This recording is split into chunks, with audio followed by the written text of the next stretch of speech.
Are you frustrated with constant behavioral disruptions in your classroom and wondering how to turn them into a positive learning experiences? Today, we'll dive into creating a supportive approach to classroom behavior consequences that not only manages disruptions, but also nurtures a more positive and engaged learning environment. Hello, I'm Marion Busfield, a retired special education and classroom teacher with 20 years of experience. My education and career have provided me with access to a wealth of knowledge and experience from early primary to middle school. The highlights of my journey have shown me the invaluable power of evidence-based classroom management, and I vividly recall the daunting early days, sleepless nights, and endless weekends.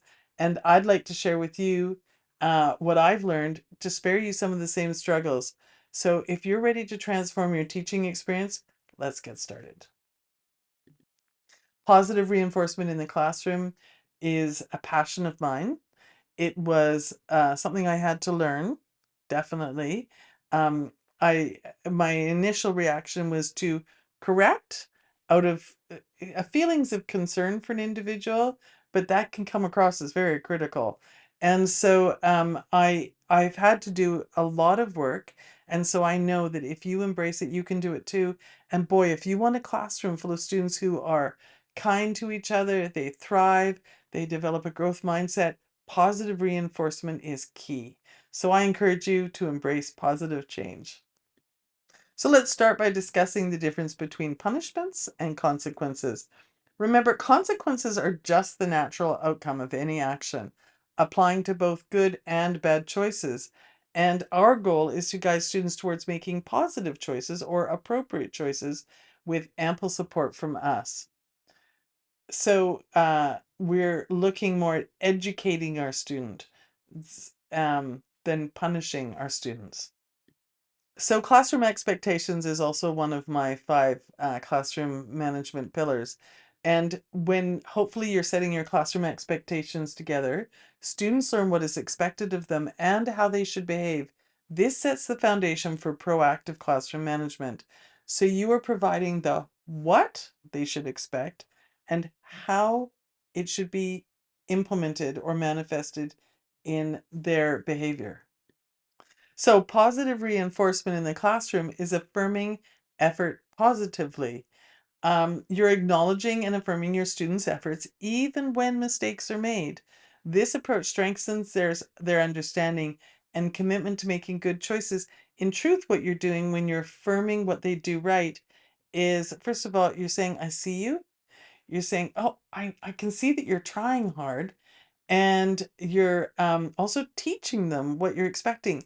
Because hopefully, when you present the expectations together, when you discuss them together, and then you go through them individually and you present what each one will look like, you're teaching them there, but then they need to know what that looks and feels like within themselves. So you're affirming each step with positive affirmations. I also like to talk about choices in the classroom rather than talking to children about they themselves being good or bad, because I like to focus on whether the choice is good or bad. It changes the as child um perception, excuse me, tremendously. So it also encourages self-reflection and recognizes the potential for growth in every child. So we're talking the different between a choice and their character. So let's take a second to discuss effective strategies for addressing poor choices in a supportive manner. So we're going to start by posting classroom expectations at different places in the classroom, including at center tables. This keeps them visible and reminds students of expected behaviors, classroom appropriate behaviors, whatever you want to call them. This communicates to students, reminds them what is expected of them.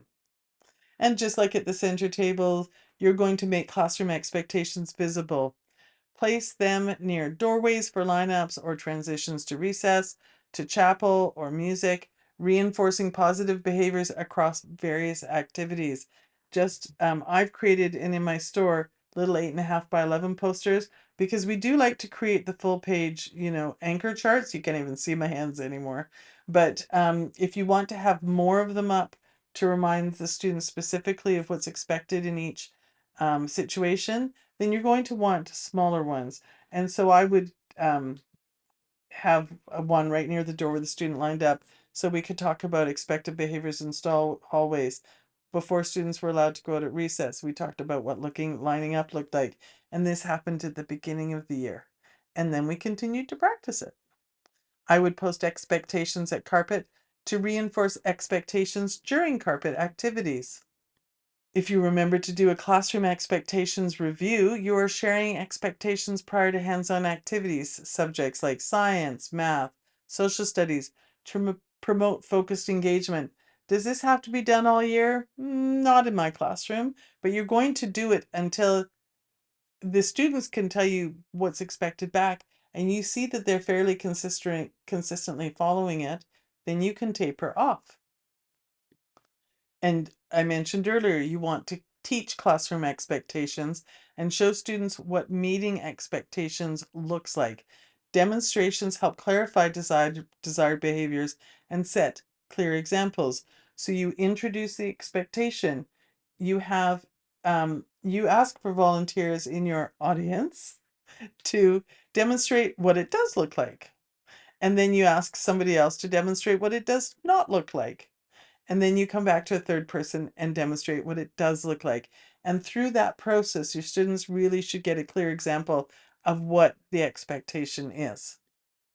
Now, so when it comes to positive reinforcement, it's important to give the students a fighting chance, which is why we're talking about the expectations and posting the expectations and teaching the expectations, because all of these things make sure that the students know they have a fighting chance to get it right, of course, right? So the other step is, and I did touch on this briefly, you want to review classroom expectations. So the year started up, you've taught them, you've reinforced them, you've reminded them, you've reviewed them, then you started to dwindle off, but then you have a long weekend. Like in our school, we had like a 5-day weekend every fall.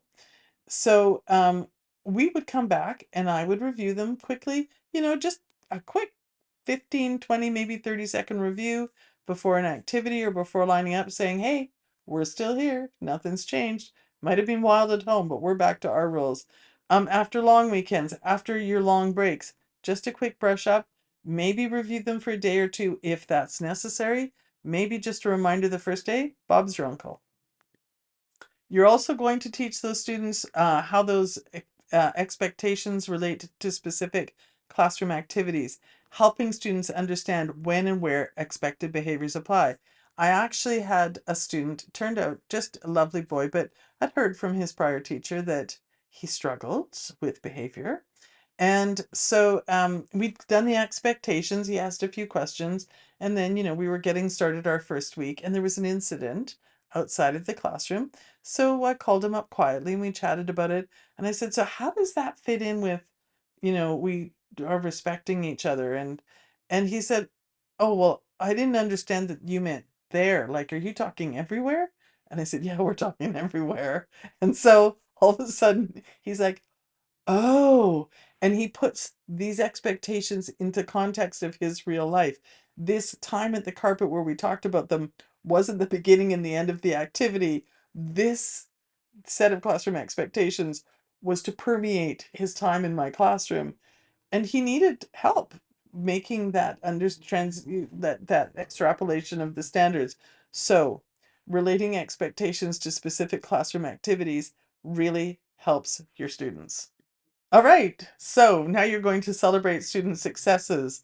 You've you've created expectations with them, taught them expectations, reviewed expectations, and you are going to tell them, "Wow, what a good job. That was fantastic the way you were really respectful with your friend. Oh, you did such a good job of figuring out how to share that STEM kit. Wow, what a nice job of respectfully listening to your peer during buddy reading." um, Recognizing the contributions encourages them, teaches what this looks like, takes those expectations and teaches them what respect looks like in different contexts. It tells them what you think hard work is. It tells them what you think kindness to others looks like. It tells them that, yeah, we really are going to take turns, and what participation looks like. It teaches them what those things mean in those contexts. But hey, we don't want all the feedback to come from you, the teacher. We want ultimately this to be a skill that they take with them. We want to have impacted their self-perception, their self-esteem. So encourage student reflection when they make good choices or when they make struggling choices.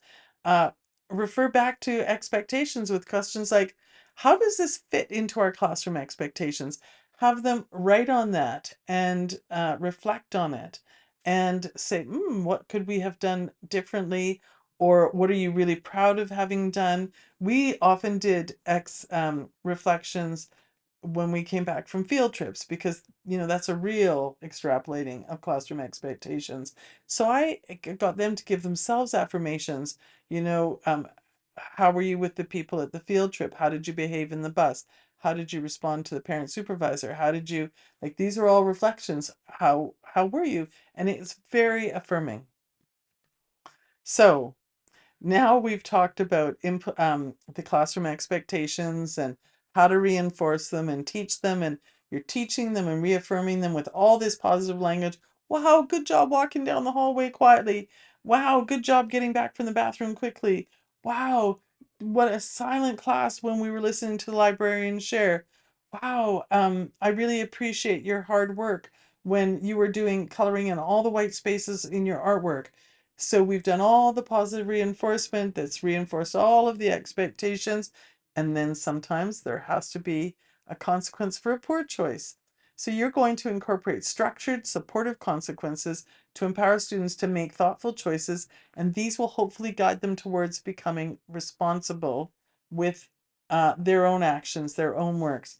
So you're going to be, first of all, it's essential to be consistent. This doesn't necessarily mean being exactly equal with all the students. But you have to be careful with that one. You're going to be gracious. This is not a shouting match or anger. This is communicating. You're teaching them, and so that means you're going to be full of grace. And you want to be fair and realistic. If you understand that the student is having a hard time getting started because they have ADHD, have you implemented the strategies to help them get started? And talk to them with love, which also means listening to them and their reasons. Doesn't mean they get away with everything. You still have to communicate. Okay, it's writing block. You haven't done your work during writing time. If you don't get going, you're going to end up spending some time in at recess because this is still your job, my friend. And so, is there anything I can do to help you get started with that? Give them a chance to communicate. I would put a little mark on their paper, in writing, for example, how much they'd done so I could see that they'd made an effort. And you'd come back and say, okay, this is a good start. I want a few minutes at recess. Or, you know what? I know that it was really hard to get started on this one. I can see you listened respectfully. See, here we are. We're grabbing what they did well. I can see you listened respectfully. Oh, you did have a question and you put up your hand and you got me to come back. So you're understanding that this is your job. I tell you what, today we're just going to let you go outside and play for recess. And you show me tomorrow how you can get started on these exact same things right from the beginning of writing time. And that's what you do. You don't necessarily have to you have to empower them. You've taught them, you empower them, you let them know the consequences will happening. Then the next day, if it happens again, you say, I'm sorry, my friend, I think we do need to practice this together. And then you do practice it together. They stay in and do some writing. You're not sitting there practicing writing with them. They're practicing what it looks like to write during writing time.